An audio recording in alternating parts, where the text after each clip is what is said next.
Hello everyone, welcome to Jolpa coaching classes. तो बेटा ये एक और वीडियो केमिकल काइनेटिक्स पे, ठीक है। तो इस वीडियो में हम इंटीग्रेटेड रेट लॉ पढ़ेंगे और इंटीग्रेटेड रेट लॉ का ये सेकंड पार्ट है, ठीक है। इससे पहले वाले पार्ट में हमने जीरो ऑर्डर रिएक्शन के लिए रेट लॉ बनाया था, इंटीग्रेटेड रेट लॉ बनाया था। तो यहाँ पे हम फर्स्ट ऑर्डर रिएक्शन के लिए रेट लॉ बनाएंगे और फर्स्ट ऑर्डर रिएक्शन बहुत ज्यादा इंपॉर्टेंट है बेटे, ठीक है। क्वेश्चंस जो बेसिकली आते हैं वो फर्स्ट लॉ पे ही आते हैं, फर्स्ट ऑर्डर पे ही आते हैं, ठीक है। तो चलिए फर्स्ट ऑर्डर के लिए हम करेंगे, जैसे हमारे पास रिएक्टेंट है आर, ये कन्वर्ट हो गया किसमें, प्रोडक्ट में पी प्रोडक्ट में कन्वर्ट हो गया। जैसे जैसे रिएक्शन प्रोसीड करता जाएगा, रिएक्शन आगे बढ़ता जाएगा, रिएक्टेंट की वैल्यू क्या होती जाएगी बेटे, कम होती जाएगी और प्रोडक्ट की वैल्यू क्या होगी, बढ़ती जाएगी, ठीक है। अगर मैं यहाँ पे कह दूं कि ये जो रिएक्टेंट है इसका कंसंट्रेशन सी आर है, क्या है, रिएक्टेंट का कंसंट्रेशन सी आर है, ठीक है। तो अगर मैं इसके लिए रेट लिखूं तो रेट क्या आएगा, डायरेक्टली प्रोपोर्शनल आएगा रिएक्टेंट का कंसंट्रेशन की पावर एन। प्रोपोर्शनैलिटी साइन यहाँ पे अगर हम हटा दें तो प्रोपोर्शनैलिटी साइन हटा के कांस्टेंट आता है के, और जो के वो क्या है बेटा, रेट कांस्टेंट है। क्या बेटे, रेट कांस्टेंट। और रेट कांस्टेंट का दूसरा नाम क्या बताया था आपको, स्पेसिफिक रिएक्शन रेट या फिर स्पेसिफिक रेट ऑफ रिएक्शन या वेलोसिटी कांस्टेंट भी इसी का नाम है। तो ये बेटा ये फर्स्ट ऑर्डर रिएक्शन है, तो फर्स्ट ऑर्डर रिएक्शन के लिए एन की वैल्यू कितनी होगी, एन की वैल्यू होगी 1। कितनी होगी, 1 होगी फर्स्ट ऑर्डर रिएक्शन के लिए। तो जो हमारे पास रेट आएगा वो आएगा के सी आर, क्या आएगा, के सी आर, ठीक है। तो रेट हमारे पास ये आ गया। अब यहां पे अगर मैं रेट को लिखूं तो रिएक्टेंट के टर्म्स में लिखूं तो रिएक्टेंट के टर्म्स में कैसे लिख सकते हैं, minus C R by D T, ठीक है। रेट ऑफ रिएक्शन सीखा था अभी हमने, जीरो ऑर्डर रिएक्शन में भी हमने पढ़ा था कि जो रेट है इस वाले टर्म को हम रिप्लेस कर सकते हैं minus C R by D T. Negative sign यहाँ पे किसको बताता है बेटे, नेगेटिव साइन बताता है कि ये जो हमने रेट का जो एक्सप्रेशन लिखा हुआ है ये किसके टर्म्स में लिखा हुआ है, रिएक्टेंट के टर्म्स में लिखा हुआ है। तो रेट को हम लिख सकते हैं minus D C R by D T, ठीक है, इज इक्वल टू सी के सी आर, ठीक है। ये डिफरेंशियल इक्वेशन है, ठीक है। ये हमारे पास कैसी इक्वेशन है, डिफरेंशियल इक्वेशन। और डिफरेंशियल इक्वेशन है क्यों, क्योंकि ये डिफरेंशिएशन के फॉर्म में गिवन, इसलिए इसे हम डिफरेंशियल इक्वेशन कहते हैं। अब इसका हमें सॉल्यूशन चाहिए, क्या चाहिए, इसका हमें सॉल्यूशन चाहिए। तो जो डिफरेंशियल इक्वेशन है उसका सॉल्यूशन मिलता है कैसे, इंटीग्रेट करके। जो हमारे पास जो ये एक्सप्रेशन दिख रहा है बेटा, ये क्या है, ये डिफरेंशियल इक्वेशन है, ठीक है, ध्यान रखेंगे। ये क्या है, ये डिफरेंशियल इक्वेशन है। इसको मुझे सॉल्व करना है, तो सॉल्व करने के लिए मुझे करना पड़ेगा इंटीग्रेट। क्या करना पड़ेगा, इंटीग्रेट। तो दोनों साइड में हम करेंगे बेटे इसको इंटीग्रेट, ठीक है। और जो फर्स्ट ऑर्डर रिएक्शन होती है उसके लिए, हाँ भाई, कि रेट ऑफ रिएक्शन किस पे डिपेंडेंट होता है, कंसंट्रेशन ऑफ रिएक्टेंट के पे डिपेंडेंट होता है, ठीक है। अब हम इसको इंटीग्रेट करते हैं, तो दोनों साइड में हम इंटीग्रेशन कर रहे हैं, ठीक है। तो इंटीग्रेशन करने के लिए हमने क्या किया, पहले कि जो एक जैसे टर्म्स थे उनको एक साथ में लिख दिया। जैसे जो सी आर वाला टर्म था उसको सी आर वाले के साथ ही लिखा और डी टी वाले को सेपरेट कर दिया। तो यहां पे अगर मैं एक एक्सप्रेशन बना लूं तो ये कुछ ऐसा बनेगा, minus D C R by C R, ये हो गया। और जो ये डी टी है वो के साथ चला जाएगा, के डी टी, ठीक है। तो इंटीग्रेशन करते टाइम पे हमें ये ध्यान रखना है कि जो एक जैसे टर्म्स होते हैं उन्हें हमें साथ में लिखना होता है। जैसे सी आर वाला टर्म्स क्या है, सी आर वाले टर्म्स एक जैसे हैं ना, तो एक डी सी आर यहां लिखा हुआ था और सी आर यहां लिखा हुआ था, तो हमने सी आर वाले टर्म्स को सबको एक साथ में लिख लिया। अब मुझे क्या करना है, दोनों साइड में इंटीग्रेशन करना है, यहां भी इंटीग्रेट करना है और यहां पे भी इंटीग्रेट करना है, दोनों तरफ हमें इंटीग्रेट करना है। तो इंटीग्रेशन करते हैं। तो इंटीग्रेशन करने के लिए हमने क्या किया, ये जो इंटीग्रेशन का साइन बना लिया, ठीक है, ये बन गया इंटीग्रेशन का साइन, ठीक है। अगली चीज, जब हम इंटीग्रेशन करते हैं तो इंटीग्रेशन के टाइम पे हम कांस्टेंट टर्म्स को बाहर निकाल लेते हैं। किसको निकाल लेते हैं बाहर, कांस्टेंट टर्म को बाहर निकाल लेते हैं और हम इंटीग्रेशन करते हैं वेरिएबल्स का। ध्यान रखना, हम इंटीग्रेशन किसका करते हैं बेटे, वेरिएबल्स का इंटीग्रेशन करते हैं हम, ठीक है। कभी भी हम कांस्टेंट का इंटीग्रेशन नहीं करते हैं, कांस्टेंट टर्म्स हमें बाहर निकालने होते हैं, तो वेरिएबल का इंटीग्रेशन करेंगे, ठीक है। तो यहां से हमने माइनस को बाहर निकाल लिया ठीक है, और यहां से हमने के को बाहर निकाल लिया। ठीक है, तो अब देखिए जरा, यहां पे इंटीग्रेशन किसका है, 1/CR का इंटीग्रेशन है, और यहां पे किसका इंटीग्रेशन करना है, 1 का इंटीग्रेशन। तो लेफ्ट साइड में हम 1/CR का इंटीग्रेशन करेंगे, और राइट साइड में बेटा हम 1 का इंटीग्रेशन करते हैं। किसका इंटीग्रेशन करते हैं, 1 का इंटीग्रेशन करते हैं। ठीक है, तो इंटीग्रेशन करने से पहले मैं आपको एक फॉर्मूला समझा देता हूं। देखिए, सपोज करिए कि हमारे पास 1/x है। क्या है, 1/x है, और 1/x को हमें इंटीग्रेट करना है। क्या करना है, 1/x को इंटीग्रेट करना है। ठीक है, तो 1/x को इंटीग्रेट कैसे करेंगे, तो 1/x का इंटीग्रेशन होता है, ये होता है log बेस ई एक्स। ये क्या होता है, log बेस ई एक्स, या फिर इसे सिंपली ln x भी बोलते हैं। ये जो ln है ये होता है नेचुरल लॉग। क्या होता है बेटे, नेचुरल लॉग। ठीक है, तो ध्यान रखना यहाँ पे अगर log बेस e लिखा हुआ है तो log बेस e का मतलब होता है ln या फिर नेचुरल लॉग। तो हम जब भी 1/x को इंटीग्रेट करते हैं तो 1/x का इंटीग्रेशन क्या मिलता है हमें, नेचुरल लॉग ऑफ x। क्या मिलता है, नेचुरल लॉग ऑफ x। तो ये याद रखना, ये वाला फॉर्मूला। ठीक है, कि 1/x का इंटीग्रेशन log x हो जाएगा। ठीक है, तो यहां पे हमने इस वाले साइड में 1/CR का इंटीग्रेशन करना है। किसका इंटीग्रेशन करना है, तो 1/CR का इंटीग्रेशन कितना हो जाएगा, ln क्या हो गया, नेचुरल लॉग ऑफ CR हो गया। ठीक है, इज इक्वल्स टू माइनस के, ये माइनस को हम दूसरी साइड में ले गए, माइनस के लिख दिया, और यहाँ पे क्या 1 बचा था ना, ये dt के आगे क्या बचा हुआ है बेटे, 1। क्या है, यहाँ पे 1 है। 1 का इंटीग्रेशन किसके हिसाब से कर रहे हैं, t के हिसाब से कर रहे हैं। तो इससे पहले भी सीखा हमने कि भैया 1 का इंटीग्रेशन जिस टर्म के साथ हम, जिस टर्म के रिस्पेक्ट में हम इंटीग्रेट कर रहे होते हैं वही टर्म बन जाता है। जैसे हम 1 के रिस्पेक्ट में इंटीग्रेट कर रहे थे, किसके रिस्पेक्ट में, 1 के रिस्पेक्ट में इंटीग्रेट कर रहे थे, तो कितना हो गया dt, मतलब सॉरी t के रिस्पेक्ट में इंटीग्रेट कर रहे थे तो कितना हो जाएगा, t हो जाएगा। ठीक है, तो हम इसको इंटीग्रेट करेंगे, कितना आ जाएगा, k, साथ में टी आ गया। अच्छा, यहां पे हमने आई लिखा हुआ है। क्या लिखा हुआ है बेटे, ये है आई। ये आई कुछ और नहीं, ये कांस्टेंट है। ये क्या है, कांस्टेंट।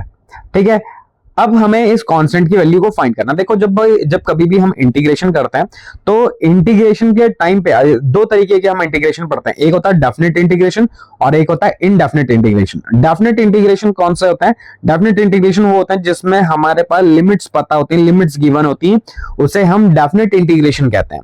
लेकिन ऐसा इंटीग्रेशन जिसमें हमारे पास लिमिट्स नहीं गिवन है, तो देखो अगर आप यहां पे देखो तो हमने यहाँ पे लिमिट्स नहीं शो कर रखी है ना, लिमिट्स नहीं शो कर रखी। अगर मैं लिमिट शो कर देता तब तो डेफिनेट इंटीग्रेशन कहलाता, लेकिन यहाँ पे हमने लिमिट्स शो नहीं की है। इसका मतलब ये कैसा इंटीग्रेशन है, ये इनडेफिनेट इंटीग्रेशन है। और जब कभी भी हम इनडेफिनेट इंटीग्रेशन करते हैं तो जो इंटीग्रेशन का जो एक्सप्रेशन आता है हमारे पास, हमें उसमें एक टर्म जोड़ना पड़ता है, एक कांस्टेंट टर्म जोड़ना पड़ता है। जैसे मैंने यहाँ पे ये कांस्टेंट टर्म आई जोड़ा हुआ है।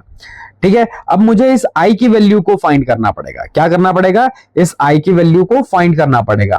बात समझ में आ रही, तो डेफिनेट इंटीग्रेशन में जोड़ने की जरूरत नहीं, कांस्टेंट टर्म जोड़ने की जरूरत नहीं है डेफिनेट इंटीग्रेशन में। लेकिन जो इनडेफिनेट इंटीग्रेशंस होते हैं, इनडेफिनेट इंटीग्रेशन में हमें कांस्टेंट टर्म जोड़ना पड़ता है। तो ये हमारे पास जो एक्सप्रेशन था ये इनडेफिनेट इंटीग्रेशन था, इस वजह से मुझे यहाँ पे जोड़ना पड़ा, क्या, आई को जोड़ना पड़ा। अब मुझे यहाँ पे आई की वैल्यू को भी फाइंड करना है। आई की वैल्यू होगी कुछ, और वो आई की वैल्यू मुझे बेटा यहाँ पे फाइंड करनी पड़ेगी। अब वो आई की वैल्यू कैसे निकालेंगे, इसके लिए हमें चाहिए होती है बाउंड्री कंडीशंस। क्या चाहिए होती हैं, बाउंड्री कंडीशंस होती हैं। ठीक है, तो ये आई क्या था, इंटीग्रेशन कांस्टेंट था, और अब हमें इस आई की वैल्यू को फाइंड करने के लिए बाउंड्री कंडीशंस चाहिए। बाउंड्री कंडीशंस क्या होती हैं कि मतलब कि स्टार्टिंग जब रिएक्शन स्टार्ट हुआ उस टाइम पे जो हमारे पास टर्म्स थे उनकी क्या क्या वैल्यू थी। अब जैसे मैंने कह दिया कि टी की वैल्यू 0 थी, जब शुरुआत में टी कितना था, 0 था। ठीक है, जब रिएक्शन स्टार्ट हुआ तब टी कितना था, 0 था। तो उस टाइम पे रिएक्टेंट का कंसंट्रेशन किसके बराबर था बेटे, उस टाइम पे रिएक्शन का कंसंट्रेशन C0 के बराबर। मतलब जो रिएक्शन हो रहा था, स्टार्ट हुआ, उस टाइम पे रिएक्शन का मतलब जो रिएक्टेंट है उसका कंसंट्रेशन C0 था। अब जो ये हमारे पास जो एक्सप्रेशन बना है इसमें हम ये वैल्यूज को पुट कर देते हैं। C0 क्या इनिशियल कंसंट्रेशन है। ठीक है, तो जो ये हमारे पास एक्सप्रेशन बना हुआ है, जो ये इक्वेशन 1 बनी हुई है, इसमें t की वैल्यू और cr की वैल्यू को हम पुट कर देते हैं।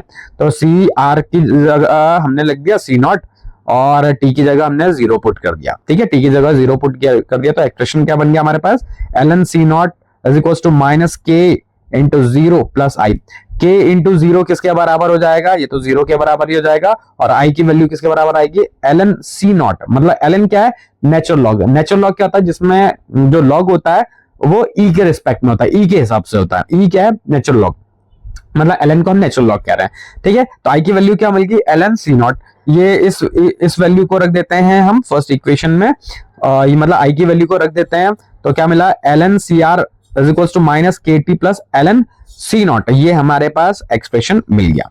ठीक है, अब ये जो ln है, यहां पे हमने क्या किया, इस जगह पे हम ये जो टर्म है इसमें कुछ इस तरीके से कर रहे हैं, जो ये है इसको अकेला बना देते हैं और इसको एक साथ लिख देते हैं। तो इसको एक साथ लिखेंगे तो ln c naught minus ln cr is equals to kt, क्या हो जाएगा, kt हो जाएगा।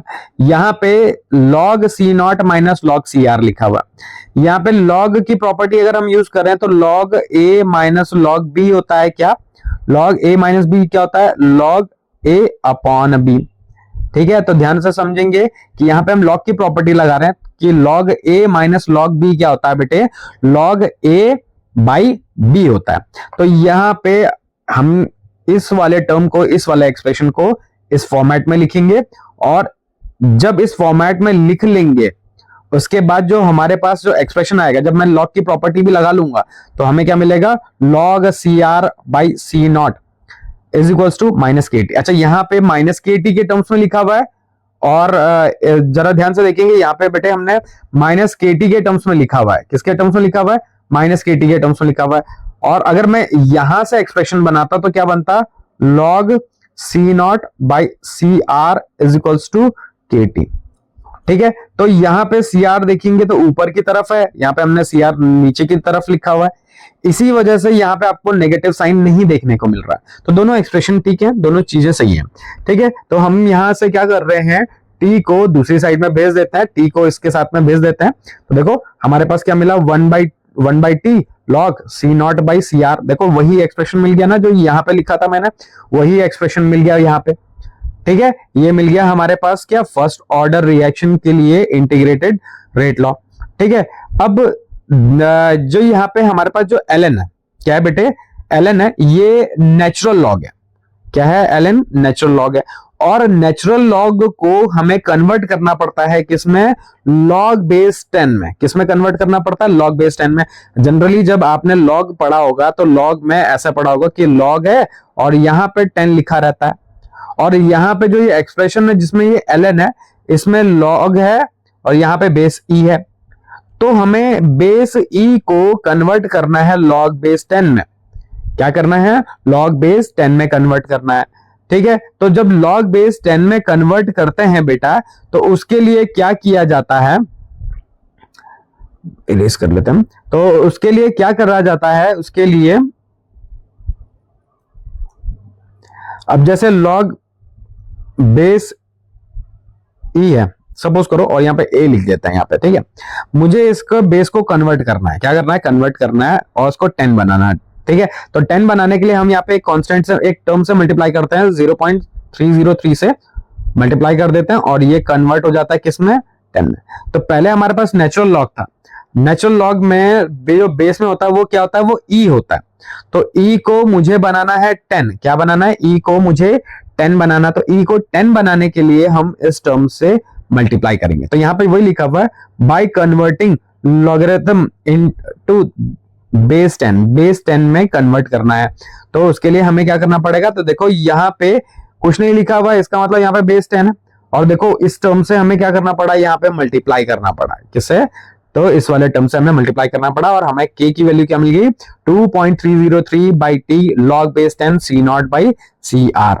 ठीक है, तो यही है फर्स्ट ऑर्डर रिएक्शन के लिए इंटीग्रेटेड रेट लॉ या फिर इंटीग्रेटेड रेट इक्वेशन। बहुत ज्यादा इंपॉर्टेंट है, अभी बहुत ज्यादा इस पे क्वेश्चंस आते भी हैं। ठीक है, बहुत क्वेश्चंस आएंगे, और बेसिकली जो आपके पास बोर्ड में आएगा वो फर्स्ट ऑर्डर रिएक्शन पे ही आएगा क्वेश्चन जो भी आएगा। ठीक है, तो ये हमारे पास इंटीग्रेटेड रेट लॉ था। फर्स्ट ऑर्डर रिएक्शन के लिए। अब इसका हमें करना है ग्राफिकल रिप्रेजेंटेशन। क्या करना है? Graphical representation. तो ग्राफिकल रिप्रेजेंटेशन करने के लिए पहले हमने क्या किया, इसका एक्सप्रेशन लिख लिया। क्या लिखा? एक्सप्रेशन लिखा, लेकिन किस फॉर्मेट में लिखा हुआ है? लॉग के, नेचुरल लॉग के ही टर्म्स में लिखा हुआ है। तो log C R is equal to minus K T और लॉग सी नॉट, लॉग या फिर एलन। एलन मैंने बताया क्या होता है, एलन होता है भैया नेचुरल लॉग होता है। अब इसको हम ग्राफिकल रिप्रेजेंटेशन करेंगे। तो ग्राफिकल रिप्रेजेंटेशन के लिए तो यहाँ पे इसको जरा अगर हम ध्यान दें तो ये जो रिएक्शन लिखी हुई ये भी एक स्ट्रेट लाइन की इक्वेशन ही है। स्ट्रेट लाइन का इक्वेशन क्या था भैया? स्ट्रेट लाइन का इक्वेशन होता है y is equal to M X plus C होता है। क्या था? एम एक्स प्लस सी होता है। ठीक है, तो यहाँ पे जो ये टर्म्स हैं ये किस किस चीज को रिप्रेजेंट कर रहा है? y। y किसको रिप्रेजेंट कर रहा है? LNCR को y रिप्रेजेंट कर रहा है। ठीक है, यहाँ पे m किसको रिप्रेजेंट कर रहा है? माइनस k को रिप्रेजेंट कर रहा है। t किसको रिप्रेजेंट कर रहा है? सॉरी, x किसको रिप्रेजेंट कर रहा है? t को रिप्रेजेंट कर रहा है। ठीक है, और c जो इंटरसेप्ट होता है वो किसको रिप्रेजेंट कर रहा है बेटे? c रिप्रेजेंट कर रहा है ln c नॉट को रिप्रेजेंट कर रहा है। तो ये एक स्ट्रेट लाइन का इक्वेशन हो गया। किसका इक्वेशन हो गया बेटे? स्ट्रेट लाइन का इक्वेशन हो गया ये। ठीक है, अब जो ये स्ट्रेट लाइन का इक्वेशन है इसमें y क्या बता रहा है कि y एक्सिस में जब हम बता रहे हैं तो कितना y की वैल्यू कितनी कितनी चेंज होगी, कैसे कैसे चेंज होगी। x बता रहा है कि कितना मतलब कितना टाइम, x किसको रिप्रेजेंट कर रहा है? यहाँ पे t को रिप्रेजेंट कर रहा है। t को रिप्रेजेंट करने का मतलब है कि ये जो रिएक्शन हो रही है वो कितने टाइम तक हो रही है, या फिर जिस पे हमें वैल्यू चाहिए। कि हमने कह दिया कि किसी रिएक्शन में 10 मिनट के बाद, 20 मिनट के बाद, 15 मिनट के बाद कितना रिएक्टेंट बचा हुआ, तो वो यहाँ पे वो टी को रिप्रेजेंट कर रहा है। तो टी क्या बता रहा है? How long. ठीक है, एम बता रहा है स्लोप। ठीक है, स्लोप को रिप्रेजेंट कर रहा है या फिर ग्रेडियंट को रिप्रेजेंट कर रहा है। तो ये बता रहा है कि भैया जो ये ग्राफ बन रहा है वो कितना स्टीप है, उसका स्लोप कितना है। ठीक है, सी रिप्रेजेंट करता है वाई इंटरसेप्ट, मतलब जो ये एक्सेस है वो वाई को कहां पे इंटरसेक्ट कर रही है। ठीक है, तो अभी इसका हम ग्राफ बनाएंगे। तो हमने वाई एक्सेस पे LNCR प्लॉट कर दिया और एक्स एक्सेस पे हमने टाइम को प्लॉट कर दिया। ठीक है, इसका स्ट्रेट लाइन का इक्वेशन बना दिया हमने। तो ये हमारे पास स्ट्रेट लाइन का इक्वेशन बन गया बेटा। ठीक है, इसका स्लोप किस चीज को दे रहा है? माइनस k को दे रहा है। ठीक है, और जो इसका इंटरसेप्ट दे रहा है, ये इंटरसेप्ट मतलब वाई एक्सेस को कहां पे इंटरसेक्ट कर रहा है? तो इंटरसेप्ट दे रहा है ln c नॉट को। किसको दे रहा है? ln c नॉट को दे रहा है। ठीक है, अब ग्राफिकल रिप्रेजेंटेशन करना है हमने एक और। अब हमें फिर से ग्राफिकल रिप्रेजेंटेशन करना फर्स्ट ऑर्डर रिएक्शन के लिए। तो देखो, फर्स्ट ऑर्डर रिएक्शन के लिए हम अलग अलग टर्म्स में रिप्रेजेंटेशन कर सकते हैं ग्राफ को। जैसे यहाँ पे ये जो हमने ग्राफ बनाया, ये ln को हमने y एक्सेस में प्लॉट किया था और t को हमने x एक्सेस में प्लॉट किया था। ठीक है, तो जरूरी नहीं है कि हम ln को ही y एक्सेस में प्लॉट करें। अगर हमें किसी दूसरे टर्म में अगर हमें फर्स्ट ऑर्डर रिएक्शन को रिप्रेजेंट करना हो, ठीक है, तो हम क्या करते हैं? पहले लॉग को ऐसे लिख लेते हैं, 2.303 को नीचे भेज देते हैं और KT के साथ। ठीक है, तो अब मुझे फिर से रिप्रेजेंट करना है किसको? फर्स्ट ऑर्डर रिएक्शन को। किसके टर्म्स में रिप्रेजेंट करना है? Log C naught by CR और टाइम। मतलब y एक्सेस पे हम क्या प्लॉट करेंगे? लॉग मतलब x एक्सेस पे तो t को रिप्रेजेंट करेंगे और y एक्सेस पे प्लॉट करेंगे log C naught by CR को रिप्रेजेंट करेंगे। और अगर आप इस एक्सप्रेशन को अगर आप ध्यान से देखें, ये जो अभी हमने एक्सप्रेशन बनाया, तो अगर उस एक्सप्रेशन को जरा ध्यान से देखें तो ये जो एक्सप्रेशन है वो कैसा बन रहा था? Log C naught by CR is equals to KT। मतलब ये जो पूरा का पूरा टर्म है वो टाइम, ये पूरे टर्म की बात की जा रही है। ठीक है, जो ये पूरा का पूरा टर्म है ये टाइम के डायरेक्टली प्रोपोर्शनल है। क्या है? Directly proportional. ठीक है, जो ये पूरा का पूरा जो टर्म दिख रहा है ये टाइम के डायरेक्टली प्रोपोर्शनल है। इसका मतलब अगर टाइम की वैल्यू चेंज होगी तो इस पूरे पार्ट की वैल्यू भी क्या होगी? चेंज होगी। तो ये डायरेक्टली प्रोपोर्शनल का साइन है। तो डायरेक्टली प्रोपोर्शनल जब होता है तो हमारे पास जो लाइन बनती है वो इस तरीके से स्ट्रेट लाइन बनती है। ठीक है, तो ये हमने इसका स्ट्रेट लाइन बना दिया, ये इसका ग्राफ बन गया। इसका जो स्लोप होगा वो कौन सी क्वांटिटी देगा? K बाई ये यहाँ पे एक टर्म मिस हो गया था, 2.303 था, ये मिस हो गया था। तो इसका जो स्लोप होगा वो किसको रिप्रेजेंट करेगा? K by 2.303। तो ये भी बेटे हमारे पास फर्स्ट ऑर्डर रिएक्शन है। ये भी कैसा है? फर्स्ट ऑर्डर रिएक्शन के लिए भी ग्राफ, ये फर्स्ट ऑर्डर रिएक्शन के लिए ये ग्राफ भी। पहले जो ग्राफ देखा था और ये जो ग्राफ देखा था, इन दोनों में अंतर क्या था? वहां पे हमने y एक्सिस पे ln cr को प्लॉट किया था और यहाँ पे हमने log c0 बाई cr को प्लॉट किया हुआ। ठीक है, तो ये भी फर्स्ट ऑर्डर रिएक्शन के लिए है और जो पहले बनाया था वो भी फर्स्ट ऑर्डर रिएक्शन के लिए ही था। ठीक है, ठीक है, चलिए आगे देखते हैं। तो जिस तरीके से बेटा हमने फर्स्ट ऑर्डर रिएक्शन के लिए इंटीग्रेटेड रेट लॉ फाइंड किया, उसी तरीके से सेकंड ऑर्डर रिएक्शन के लिए भी हम इंटीग्रेटेड रेट लॉ फाइंड कर सकते हैं।